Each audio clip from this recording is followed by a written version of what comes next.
നമ്മൾ ഈ ചർച്ചയെ ഈ ഒരു സംഭവത്തിലേക്കും ആ സംഭവവുമായി ബന്ധപ്പെട്ട് പോലീസ് നൽകിയിട്ടുള്ള ചില റിപ്പോർട്ടുകൾ, അങ്ങനെയാണല്ലോ പല വാർത്തകളും വരിക. മാതൃഭൂമിക്ക് ഛത്തീസ്ഗഡിൽ ബ്യൂറോ ഉണ്ട് എന്ന് ഞാൻ വിചാരിക്കുന്നില്ല.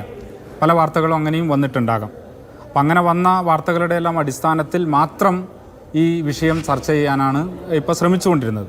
പക്ഷേ ഞാനതിൽ പറയുന്നൊരു കാര്യം, ഇപ്പോൾ നോക്കൂ, ഈ ഒരു കേസിന് പുറത്ത് ഒരു ടി ഇങ്ങനെ ഒരു വിഷയമുണ്ടായി എന്ന് പറയുകയും ഉടനെ ആ നാട്ടിലെ മുഴുവൻ ബജ്രംഗ് ദളിൻ്റെ പ്രവർത്തകരെ വിളിച്ചു കൂട്ടുകയാണ് ചെയ്യുന്നത്. ഒരാൾക്കൂട്ട വിചാരണയ്ക്ക് വേണ്ടിയിട്ട് ആളുകളെ വിട്ടുകൊടുക്കുകയാണ്. ഇനി ഞാൻ പറയട്ടെ, ഇത്തരം ഒരു സംഭവം കേരളത്തിലാണ് സംഭവിച്ചതെങ്കിൽ എന്താ ചെയ്യുക?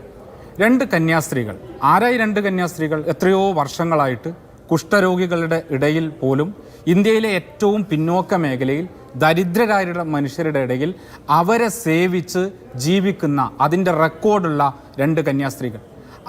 ആ കന്യാസ്ത്രീകളുടെ വസ്ത്രം കണ്ടാൽ തന്നെ അവരെ ആക്രമിക്കാൻ വേണ്ടിയിട്ട് ജനങ്ങൾ തയ്യാറാകില്ല. എന്തുകൊണ്ട് തയ്യാറാവില്ല?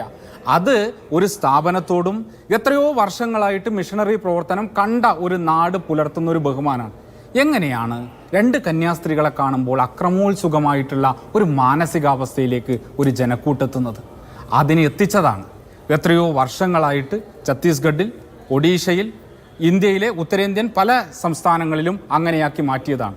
അതുകൊണ്ടാണ് 2014 നിന്ന് 2024 എത്തുമ്പോഴേക്കും ഇന്ത്യയിലെ ക്രൈസ്തവർക്ക് നേരെ നടന്നിട്ടുള്ള ആക്രമണങ്ങൾ 834 വർദ്ധിച്ചു. 114 നിന്ന് എന്നുള്ളതിൻ്റെ കണക്ക് നമ്മൾ കണ്ടു.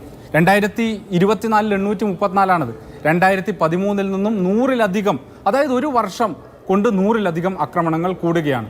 ഇന്ത്യയിൽ ഈ ക്രിസ്മസ് കരോളുകൾ ആക്രമിക്കപ്പെടുന്നത്, പള്ളികൾ ആക്രമിക്കപ്പെടുന്നത് നമ്മൾ കണ്ടു. അദ്ദേഹം നേരത്തെ പറഞ്ഞൊരു ജില്ലയുണ്ട്, നാരായൺപൂർ. 18 പള്ളികൾ അവിടെ ആക്രമിക്കപ്പെട്ടിട്ടുണ്ട്. 18 പള്ളി. ഛത്തീസ്ഗഡിൽ പലയിടങ്ങളിലും പറയാൻ വേണ്ടിയിട്ട് സാധിക്കും. ഞാൻ ചോദിക്കട്ടെ, കഴിഞ്ഞ ഒരു 5 പതിറ്റാണ്ടിൻ്റെ ചരിത്രം ഇന്ത്യയിൽ എടുത്തു, മിഷണറി പ്രവർത്തനത്തിൻ്റെ ചരിത്രം എടുത്തു നോക്കാം.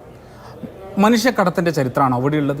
എങ്ങനെയാണ് ഈ പറയുന്ന കന്യാസ്ത്രീകളെ കാണുമ്പോൾ അക്രമോത്സുകമായ മാനസികാവസ്ഥയിലേക്ക് ആളുകളെ എത്തിക്കാൻ വേണ്ടിയിട്ട് ഇന്ത്യയിലെ സംഘപരിവാരം ഇടപെട്ടിട്ടുള്ളത്? അതിന് വലിയ ചരിത്രമുണ്ട്.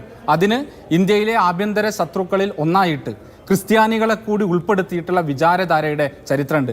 അതിന് കാന്തമാനിൽ നമ്മൾ കണ്ടിട്ടുള്ള കൂട്ടക്കൊലയുടെ, പള്ളികൾ തകർത്ത് കന്യാസ്ത്രീകളെ ബലാത്സംഗം ചെയ്ത് ചുട്ടുകൊന്ന ചരിത്രമുണ്ട്. അതിന് ഗ്രഹാം സ്റ്റെയിനെയും ഫിലിപ്പിനെയും തിമോത്തിയെയും ചുട്ടുകൊന്നിട്ടുള്ളതിൻ്റെ ചരിത്രമുണ്ട്. അതിന് ഫാദർ സ്റ്റാൻ സ്വാമിയെ വേട്ടയാടിയതിൻ്റെ ചരിത്രമുണ്ട്. അതിന് ഡൽഹിയിൽ ഉൾപ്പെടെ, രാജ്യതലസ്ഥാനത്തുൾപ്പെടെ പള്ളിയും ക്രിസ്മസ് കരോളും ആക്രമിച്ചതിൻ്റെ ചരിത്രമുണ്ട്. അതിന് ജബൽപൂരിൽ പള്ളി ആക്രമിച്ചതിൻ്റെ ചരിത്രമുണ്ട്. അതിന് ഉത്തരേന്ത്യയിൽ ഇങ്ങനെ നിരവധിയായിട്ടുള്ളിടങ്ങളിൽ ഈ ആക്രമണം നടത്തിയതിൻ്റെ ചരിത്രമുണ്ട്. ഇതിൻ്റെ തുടർച്ചയിൽ എന്തുകൊണ്ടാണ് ഇത് നടക്കുന്നത്? അദ്ദേഹം പറയാണ്, ഇപ്പം നക്സൽ വലിയ സ്വാധീന മേഖലയാണ് ഈ മേഖല. ഈ സ്ഥലത്ത് മറ്റൊരു വിഷയം കൂടിയുണ്ട്. അത് ഛത്തീസ്ഗഡ് 34% ആദിവാസികൾ ജീവിക്കുന്ന നാടാണ് ഛത്തീസ്ഗഡ്. ആ ആദിവാസികളുടെ സാക്ഷരതാ നിരക്ക് 50% താഴെയാണ്. 34% ആദിവാസികളുടെ ആ ഛത്തീസ്ഗഡിൽ ഭൂമി കൈവശം വെക്കുന്നത് 5% താഴെയാണ്. എന്ന് വെച്ചാൽ എല്ലാ മേഖലകളും നിങ്ങൾ എടുത്തു നോക്കുക. അത് ആരോഗ്യമാകട്ടെ, വിദ്യാഭ്യാസമാകട്ടെ, ഭൂമിയുടെ ഉടമസ്ഥതയാകട്ടെ, ജീവിത സൗകര്യമാകട്ടെ, ദാരിദ്ര്യമാകട്ടെ, പോഷകാഹാരപ്രദമാകട്ടെ, എല്ലാം ആകട്ടെ, ഇതെല്ലാം ഏറ്റവും പിന്നിൽ നിൽക്കുന്ന വിഭാഗമാണ് ഈ ആദിവാസി വിഭാഗം എന്നുള്ളത്. ആ ജനങ്ങൾക്കിടയിലെ ഭൂമിയുടെ വലിയ കൊള്ള നടക്കുകയാണ് ഇപ്പോൾ എത്രയോ വർഷങ്ങളായിട്ട് അവിടെ. ഇതിനെ മറച്ചു വെക്കാൻ വേണ്ടിയിട്ട് ഈ പറയുന്ന ആ നാട്ടിലെ ആദിവാസി വിഭാഗങ്ങൾക്കിടയിൽ വലിയ സംഘർഷം ഉണ്ടാക്കുന്ന ഒരു സോഷ്യൽ എഞ്ചിനീയറിംഗ് കൂടി അവിടെ നടക്കുന്നുണ്ട്. അതുകൊണ്ട് ഇതിനൊരു ആശയപരമായ പശ്ചാത്തലമുണ്ട്. അതാണ് കേരളത്തിലെ ഒരൊറ്റ വാചകം കൂടി പറഞ്ഞ് ഞാൻ അവസാനിപ്പിക്കും. കേരളത്തിൽ എന്തോ BJPയും സംഘപരിവാരവും ഞങ്ങളുടെ സുഹൃത്തുക്കളാണ് എന്നൊക്കെ ധരിച്ച് അവരിൽ നിന്നും എന്തെങ്കിലും ആനുകൂല്യം കിട്ടും എന്ന് കരുതുന്ന ചില ആളുകളുണ്ട്. നമ്മളത് കണ്ടിട്ടുണ്ട്. അവർ മനസ്സിലാക്കേണ്ടത്, ഇത് ആശയപരമാണ് ഈ ആക്രമണം. ഇതിന് ചരിത്രപരമായിട്ടുള്ള ഒരു നിര നമുക്ക് കാണാം. ഇത് ഒറ്റപ്പെട്ട ഒരു സംഭവമല്ല.